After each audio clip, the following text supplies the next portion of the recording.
Welcome to video 5 of the Officiantly User Guide. In the last video, we showed you the power of Officiantly to save you tons of time as the officiant when the information from the wedding workshop is ported right over where it belongs into the ceremony script draft, and how you can add things, move things around, use AI to build out the script, all that good stuff. So let's say now that our script is fully edited and ready to go, I want to show you how now Officiantly helps your couple see their entire ceremony script draft and sign off on it. It's very, very important, I believe, for a couple to see their whole script ahead of time from the officiant, accept the story, and Officiantly does complement that, and sign off on and approve and just have full control over everything that's going to happen in their ceremony on their day. Now, if you're joining us and you don't have Officiantly, check out officiant.ly. You can become a subscriber to this software immediately if you'd like. And this is a video intended to help those who are subscribers to the software know how to use it to its maximum effectiveness as easily as possible, okay? Now, as with anything in Officiantly, you can skip this part. I don't just mean this teaching video.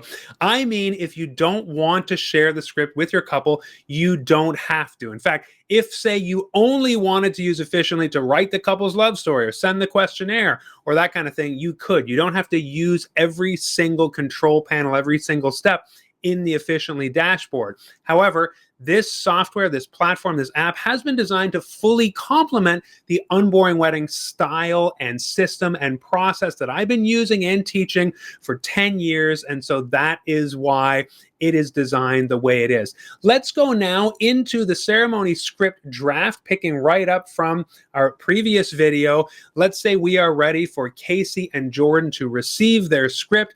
In this video, I want to cover what it's like to send it to them, what it's like to be your couple, and what they see when you send them the script draft. What email do they get? What view of the script do they get? What's it like to comment on their side? And what happens on your side when they do that? Okay, so we're going to be wearing a couple of different hats here as we move through. We're going to wear our officiant hat, wear our couple marrier hat, and then back to the officiant hat, okay? When you are ready to send your ceremony script draft to your couple, you are going to click Invite Couple. The email addresses, let's back out here. I just want to show you the email addresses that you entered. Let's go to Casey and Jordan. You can use these breadcrumbs here to fully zoom out to all your ceremonies. When you have Officiantly Unlimited, you can add unlimited ceremonies, so all your ceremonies would be listed here. And of course, if we go home, we are back to seeing the Casey and Jordan view. This was the wedding workshop. Now we have the ceremony script draft area. Let's go into the edit section right here where you can see the email addresses that were put next to your marriers. So if this was the email address for Casey, this was the email address for Jordan. Yes, I did put my public-facing email addresses here so you can see what that's like. Feel free to message me at mark@unboringwedding.com if you'd like. But that is the account. They're going to get both emails. I'll show you what that looks like right inside my inbox in a moment. So let's go back to ceremonies. Let's click on View Ceremony, Casey and Jordan. We're in the ceremony script draft. We are ready to send it to them. Click Invite Couple. It will warn you, you're about to send this. Are you sure? We don't want to Officiantly ever firing off unexpectedly, doing something you're not fully informed about. And so let's click Send the email now. It is that simple. As I said, this used to be about writing an email to your couple, maybe pasting in a template or something like that, attaching a file or adding a link or that kind of thing. This is all done for you. One click, invite, sent to couple, okay. Now we are going to check our email inbox so I can show you what it looks like to be Casey and Jordan and get this email from Officiantly from you. Now, something important is going to happen here. We should have gotten 4 email addresses. You do see they are listed there in the inbox that I am showing you. We got 2 to Unboring Wedding and 2 to Unboring Wedding Academy. The reason for that is I am logged into my Unboring Wedding Academy account as the officiant, and so we got 2 there. And we are using my Unboring Wedding account to send it to the couple. So like I said, we're going to have to start wearing different hats here.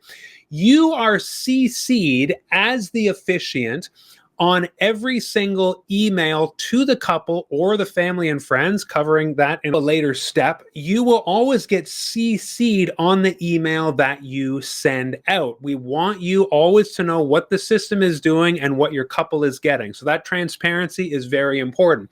That's why you will get 2 emails when you send the email out. That's what happened to me. I got CC'd on my Academy inbox here, but it's a carbon copy of what the couple got. So when I click on this, you see here how from Officiantly, and as I mentioned before, make sure you tell your couple to expect an email address from noreply@app.unboringwedding.com. You don't need to say all that. Just say, expect an email from the platform Officiantly. And so you see in the email addresses here, it's to your couple. Now, again, this is a bit confusing because it says Mark Allen Grollo, but you would be seeing Casey or Jordan here. And the CC is the email address that you are using as a login to the platform itself. So that's our CC, that's our officiant hat. Let's move over here, though, and see what Casey and Jordan are receiving. So let's click on this one. This one is to Casey. It says, "Hi, Casey" at the top, and you'll know which is which because, again, you got CC'd on this. Name right at the top in bold. "Hi, Casey." This is exactly what Casey is seeing, okay? So we are now wearing our Casey hat. "The first draft of your wedding ceremony script is done. It's ready for you to confirm and recommend any changes. Please click the button below to look it over and add any notes to the script. Read your script." That's the button. "If you need any help, please contact me." Your email address that you log into the platform with will be shown right here, okay? Have fun. Mark, if you put a phone number there, it will show as well. We want your couple to be able to reach you very quickly and easily at the contact information that you want them to reach you at. If the button has any trouble, there is a direct link here as well. So Jordan has the exact same email address, and they can both go in and start looking at the script. Let's go back to Casey here. It doesn't matter. It'd be the same experience for both. Click read your script. And now we are inside the couple's view of the wedding ceremony script draft, okay? This is exactly what they see. They're seeing an outline version formatted very similarly to what we had before. You will see again for this, let's just skip right down to the story and intent of marriage speech. They're seeing all this here, the Grandpa Joe tribute here. Writing in progress, though. I'd like to spend the next few minutes telling you true version of how that happened. Writing in progress, they're not going to see the story. So that part, even as you work on it, they will never see that. But the reading is here, the vows here, everything that you changed, edited, added in the previous video in the ceremony script draft, they can see here. Now, the only thing that they can start doing is engaging with each section or each line. So for example, they will see the checks you're going to do. They'll see the pre-ceremony checks. So they will see notes as well. And again, that's where you might want to delete as you work. But it says there's readers, the couple will need mics, that kind of thing. What they're really going to be interested in is what you say and how you say it, particularly the vows and all that kind of stuff. So here, for example, you wrote the sand mixing, and let's say they completely changed their mind about it, the sand mixing. They can't delete it, but they can comment on it and say something like, "We've changed our mind on this, please delete." And they will click save. When they save it, it is going to show up as that little pink circle right here next to the main heading. If they want to do that for a specific section, they can do that here. Some sections, of course, are larger than others, but ultimately what we want is for them to be able to comment as specifically as they want to on a specific section. Now, they will also see the notes that you made, and that's where it's always a good idea to tell them to look for those little pink circles as well. Rehearsal, location, and date. Remember, we wrote in the previous video, your name will appear here, exactly when you wrote it. TBC or to be, whatever you wrote is going to show up there, and they can answer that. New note, they might write something like confirmed and click save, and then you see the little circle, the number inside change to 2. On your side, you'll want to look for even numbers. Even numbers will typically mean that there has been a comment and a reply. Odd numbers is going to mean it's open-ended. And right up to the day before the wedding, maybe the rehearsal day, you'll want to go through here and look at any unresolved items. I'm often just resolving things right before the rehearsal. That's totally normal, but they will continue to scroll down. Steve starts processional song, question mark. They'll click here and see to be decided. then they might want to write their song in there and resolve it. I'm going to do that right now so that you can see what it's like on our side. There we go. Let's say it's 1,000 years. Click save. That will change to 2, and so on and so on. They can comment on whatever they like. But the important thing for you to remember is, don't worry, they can't delete anything. We did hear a lot of feedback under the old system when I used Google Docs with my hundreds and hundreds of members inside Unboring Wedding, that sometimes the couples would get in there and change a lot of things. And, you know, they wouldn't need to talk it over with the officiant or explain it. The officiant wouldn't get a chance to plead their case or have a discussion with them about it. They would just delete things willy-nilly. Here, what we've done is kind of slowed down that process and made it so your couple can comment on something and say they don't really like this, they don't really want this, but then you can comment and say, oh, here's why we have this in here. Again, it's their ceremony. Ultimately, they're the boss, but you might want to provide some context or explain something before they can just delete a section. That's why we've designed it this way. Now let's pop back into our officiant view here, and in real time, you are going to see how any activity, any comments they left is going to change on your side as well. So we just had our Casey hat on. Now let's replace that with our officiant hat. Click on this comment here and you'll see the couple. So Mark wrote TBC. That'll be your name when you're a subscriber.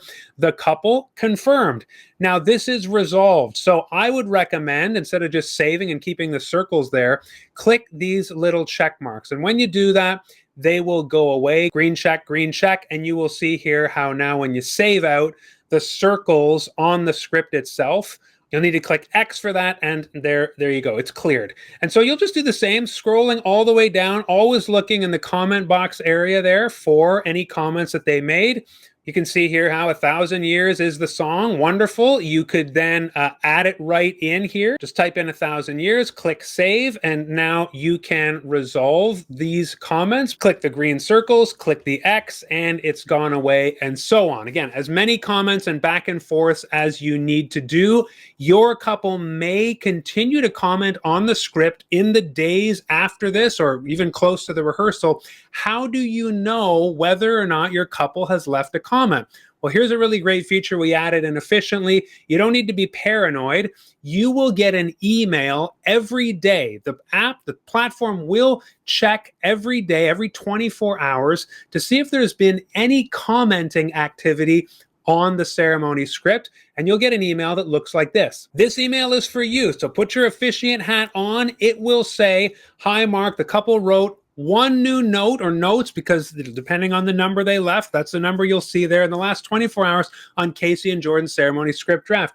You click on that button and you are flown over to the screen we're working. It'll take you right to the app. You log in, you can look at those comments that have been left on the script. So that way you know. Again, we didn't want the system to bombard you every time they did something. So the system is going to check every 24 hours and let you know any ceremony of yours. If you had 10 going, then you would get an email from each ceremony where your couple left a comment on their side of the ceremony script draft. I know, I absolutely love it. It's going to save you time. Your couple gets to see it on their side, get the peace of mind that they have input, they have control over their ceremony script draft, and then you are coming to an agreement as the ceremony script draft comes together towards the final version. All right, that about wraps up this video. As your couple are looking at their ceremony script draft, maybe you're getting those emails, things are being confirmed back and forth, we can now move into sending the questionnaire to our couple so we can start building the unboring speech that Officiantly helps us write with so much ease. I will show you how to send your couple their questionnaire in the next video. See you there.